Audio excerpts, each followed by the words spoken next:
Baik, bismillahirrahmanirrahim. Assalamualaikum warahmatullahi wabarakatuh. Selamat pagi, salam sejahtera bagi kita semua. Bagaimana kabarnya anak-anakku sekalian? Semoga dalam keadaan sehat walafiat, tidak kurang satu apapun ya. Yang pertama, marilah kita bersyukur kehadirat Allah Subhanahu wa taala yang senantiasa hari ini atas berkat rahmat dan hidayahnya kita masih banyak sekali diberikan kesehatan, baik nikmat sempat, nikmat sehat, sehingga kita bisa berkumpul tidak kurang satu apapun. Oke, baik, hari ini kita akan bahas dan melanjutkan materi kita minggu yang lalu. Kalau di minggu yang lalu kalian sudah belajar tentang peristiwa Rengas Dengklok. Nah, hari ini kita akan mempelajari kelanjutan dari peristiwa Rengas Dengklok. Apakah kalau di minggu yang lalu peristiwa Rengas Dengklok itu terjadi ketidaksepahaman antara tanggal kemerdekaan antara golongan muda dan golongan tua. Golongan muda menginginkan kemerdekaan itu tanggal 16. Tapi di golongan tua tidak menginginkan cepat-cepat karena harus menunggu keputusan dari Jepang yang mana pada saat itu Jepang menginginkan tanggal 24 Agustus. Nah, kita lanjutkan. Hari ini kita akan belajar tentang perumusan naskah proklamasi. Dari slide ini kita bisa melihat ada tokoh. Ini ada gambar tokoh. Kira-kira siapa ini? Nah, inilah namanya Mayor Jenderal Nishimura. Dari Rengas Dengklok, dari peristiwa Rengas Dengklok, ketika rombongan itu sudah mengerucut, ketika pada saat itu kan yang menjadi jaminan proklamasi akan dikumandangkan tanggal 17, selambat-lambatnya jam 12.00, yaitu Ahmad Subarjo yang menjadi penjamin, bahkan dia menjamin dengan nyawanya, dengan kepalanya siap dipotong itu. Kemudian sudah deal bahwa proklamasi akan diselenggarakan pada tanggal 17 Agustus, selambat-lambatnya jam 12 siang. Nah, dari Rengas Dengklok rombongan itu tiba di Jakarta itu jam 23.30, itu berarti jam setengah 12 malam ya. Mereka itu memutuskan untuk istirahat sebentar di rumah masing-masing. Sebelum merumuskan naskah proklamasi, Soekarno dan Mohatta menemui tokoh ini namanya Mayor Jenderal Nishimura untuk menanyakan sikapnya mengenai proklamasi kemerdekaan. Jadi tujuan pertemuan Soekarno dan Mohatta bertemu dengan Maijen Nishimura, mereka ingin menegaskan bagaimana sikapnya Jepang terhadap proklamasi kemerdekaan. Kita lanjutkan lagi. Nah, di slide yang ini kita melihat tulisan tangan tentang teks proklamasi. Ini tulisan tangan asli dari Bung Karno yang memang ada coret-coret. Kalau kalian melihat detailnya di sini ada coret-coretan, dan ini menjadi sumber sejarah ya, bukti dari sumber sejarah satu-satunya yang kita bisa lihat kalau kita mau ke Monumen Nasional ya. Nah, kita lanjutkan lagi. Nah, sayangnya tidak ada kesepakatan dalam pertemuan tersebut. Nah, jadi ketika tadi bertemu, ternyata tidak ada kesepakatan. Karena bagaimana mau kesepakatan? Jepang di sini saja posisinya sudah tidak definitif lagi. Definitif itu sudah tidak fix, sudah tidak menetap lagi di Indonesia. Kekuasaan di Indonesia itu tidak ada. Bahkan Jepang menyerahkan kekuasaannya kepada sekutu. Nah, inilah yang membuka mata daripada Soekarno dan Hatta bahwa Jepang itu tidak menepati janjinya, bahkan Jepang itu memberikan kekuasaannya kepada sekutu, sehingga mereka tidak diperbolehkan untuk mengubah keadaan politik di Indonesia sampai kedatangan sekutu. Inilah yang dinamakan status quo ya. Nanti kalau ada pertanyaan di tes maupun di Yang lain apa itu status quo? Status quo itu bahwa ketika Jepang tidak boleh mengubah keadaan politik di Indonesia. Jadi masih abu-abu ini. Antara ini masih dipegang Jepang atau masih dipegang sekutu. Padahal Jepang itu sudah kalah di Perang Asia Timur Raya. Nah, ketika Indonesia pengen merdeka, Jepang sudah janji juga kepada sekutu bahwa kalau mengubah status quo itu akan menjadi resiko untuk Jepang. Nah, di Indonesia, padahal Jepang juga sudah janji sama Indonesia 24 Agustus akan memproklamasikan. Jadi antara dua kebingungan di sini Jepang. Nah, kita lanjutkan lagi. Akhirnya Soekarno dan Muhatta memutuskan untuk melanjutkan pembuatan naskah proklamasi. Oh ya sudah. Sudah sampai karena keputusan Jepang seperti itu, maka golongan tua pun akhirnya memutuskan untuk harus ada pembuatan naskah proklamasi. Nah, inilah bentuk dari naskah proklamasi tersebut. Semoga paham ya. Lanjut.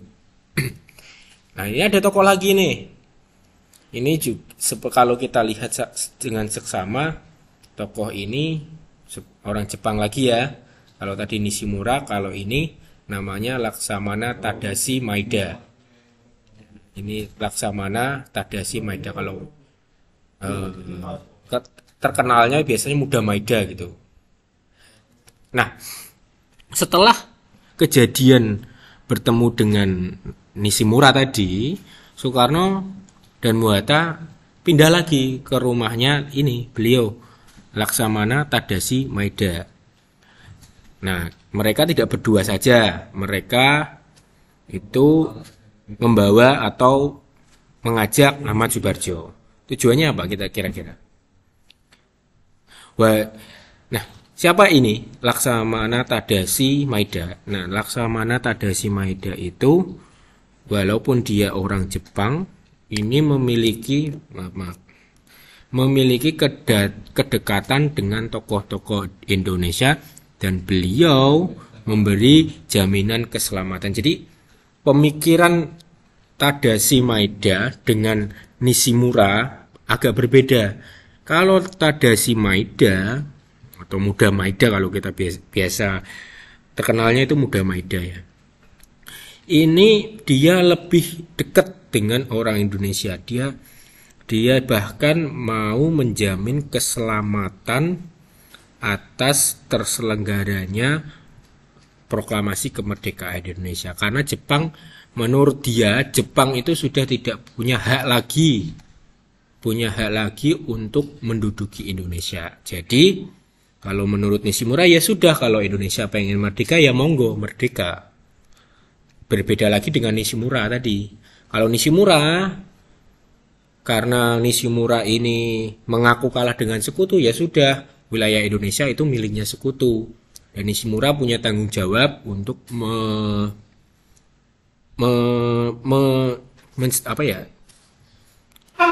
istilahnya itu ya statusnya Indonesia ya sudah seperti ini saja dulu sampai sekutu datang ke Indonesia gitu.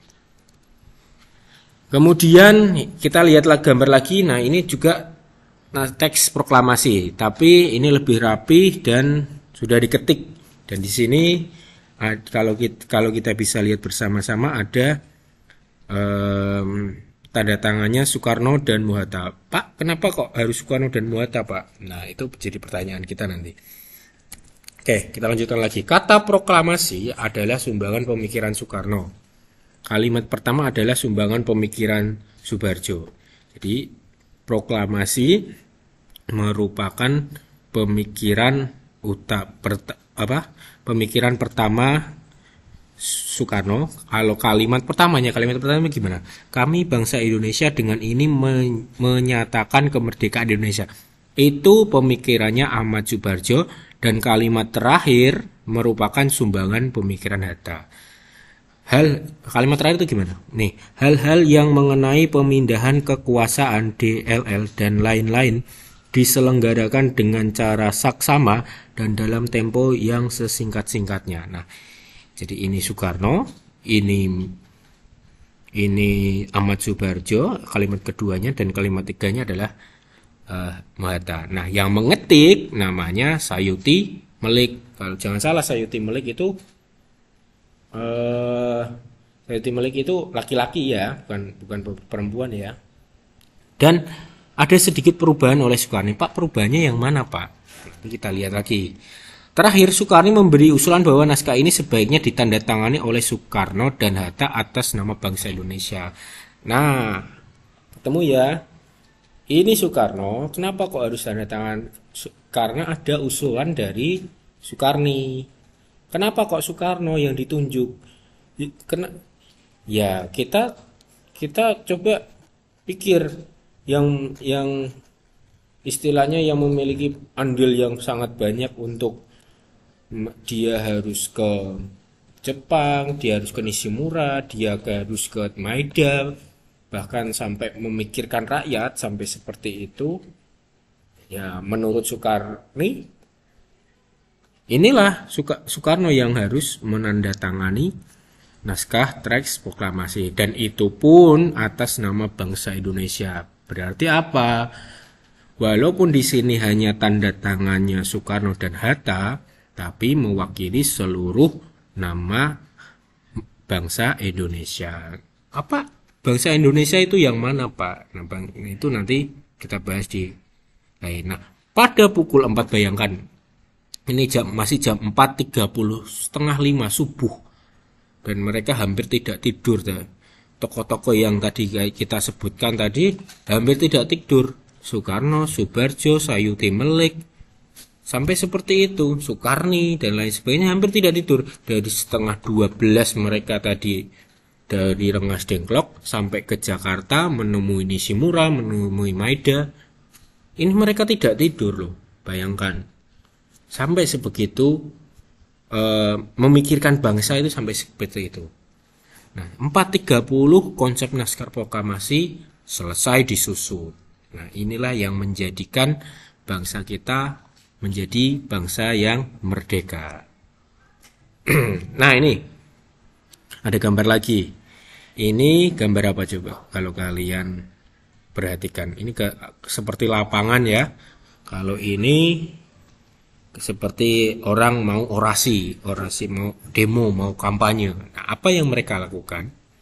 Nah, mungkin yang tinggal di Jakarta tahu ya, ini di mana? Ini di Monas atau lapangan Banteng kalau dulu. Nah, semula pembacaan teks proklamasi akan dilaksanakan di lapangan tersebut. Dulu namanya lapangan Ikada.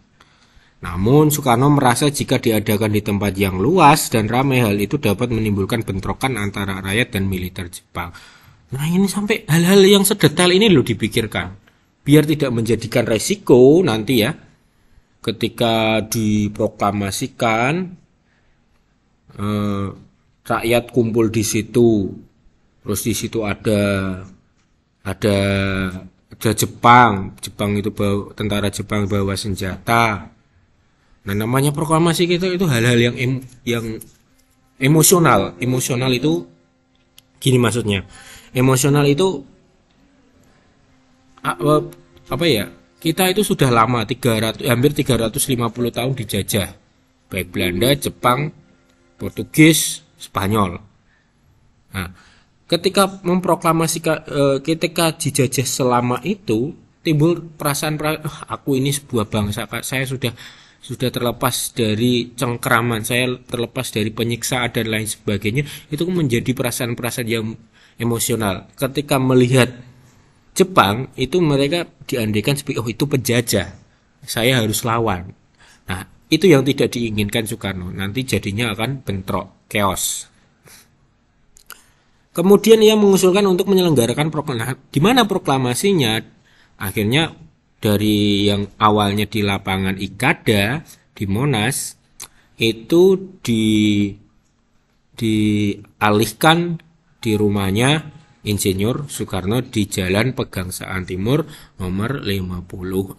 Kalau sekarang itu namanya Jalan Proklamasi 1. Nah, ini tahukah kamu, ini dari Ruang Guru ya, Sayuti Melik mengubah beberapa kata ketika mengetik naskah proklamasi. Loh, ternyata ada yang diubah. Kata-kata yang diubah adalah tempoh menjadi tempo, kalimat wakil-wakil bangsa Indonesia menjadi atas nama bangsa Indonesia dengan menambahkan nama Soekarno dan Hatta, serta Jakarta 17805 menjadi Jakarta hari 17 bulan 8 tahun 05. Tahun 05 adalah singkatan dari 2600 05 yang merupakan tahun Showa Jepang sama dengan tahun 1945. Jadi ada perubahan-perubahan. Pak, kenapa Pak?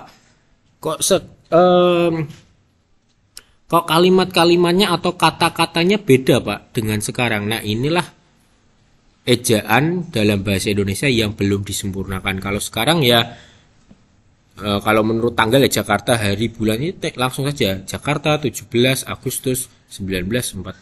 Tidak Jakarta hari 17 bulan 8 tahun 05, tidak. Jadi itu ya, kamu harus bisa membedakan. Lanjutkan. Nah, ini ada tokoh lagi nih. Siapakah dia? Inilah yang namanya BM Diah. Loh Pak, itu kan namanya seperti wanita Pak, tapi bukan ya. BM Diah itu laki-laki. Siapa beliau? Apa perannya? Kita lihat lagi. Detik-detik menuju proklamasi kemerdekaan Indonesia ketika itu semakin dekat. Nah, sudah disepakati ketika teks jadi tadi jam berapa tadi? 04.30 setengah 5. Nah, ketika pembacaannya sudah disepakati bahwa pembacaannya itu akan diselenggarakan pukul 10.00 di Rumah Soekarno. Sementara itu Hatta berpesan kepada para pemuda yang bekerja di kantor pers BM Diah untuk memperbanyak naskah teks proklamasi dan menyiarkan ke seluruh dunia. Jadi beliau ini BM Diah merupakan pemimpin pemuda di dalam yang bekerja di kantor pers. Buat apa tujuannya? Buat menyiarkan berita proklamasi. Buat menyiarkan bahwa ada berita ini, ada negara baru yang baru lahir. Apa itu? Bangsa Indonesia. Indonesia sudah menyatakan kemerdekaan bangsa Indonesia. Biar negara-negara lain tahu. Dan inilah yang menjadi nanti syarat bahwa sebuah negara itu harus ada syarat sebuah negara, berdirinya sebuah negara harus ada pengakuan dari negara lain. Gitu ya. Ini tokohnya kan harus mengenal. Nah, ini ada tokoh lagi. Siapa kira-kira? Nah, inilah yang namanya Soedanso Latif Hendra Ningrat. Siapa beliau? Pada harinya, maksudnya hari proklamasi, Rumah Soekarno sudah dipadati oleh banyak orang. Nah, Soedanso Latif Hendra Ningrat menugaskan anak buahnya untuk berjaga-jaga. Jadi, inilah penjaganya. Bersama anak pemimpin pasukan pengamanan. Untuk berjaga-jaga di Rumah Soekarno, ia menunggu kedatangan Bung Hatta untuk membacakan naskah tersebut. Setelah Bung Hatta datang, upacara pun dimulai. Nah, ini butuh penjagaan yang ketat memang. Kenapa kok butuh penjagaan yang ketat ya? Ya gimana lagi, ini kan peristiwa penting. Banyak orang yang pengen menggagalkan, apalagi Jepang tadi masih abu-abu ya. Antara dia mempertahankan kekuasaannya di Indonesia untuk sekutu, atau dia menepati janjinya kepada Indonesia. Nah, ini ada tokoh lagi. Ada tokoh yang menjahit. Menjahit apa? Nah, sini ada merah putih. Artinya beliau menjahit bendera merah putih. Pada awalnya SK Trimurti diminta untuk mengibarkan bendera. Namun ia menolak. Menurutnya pengibaran bendera sebaiknya dilakukan oleh seorang prajurit. Akhirnya ditunjuklah Soedanso Latif Hendra Ningrat. Nah, jadi Soedanso Latif adalah prajurit peta yang mengibarkan bendera merah putih dibantu oleh S. Suhud.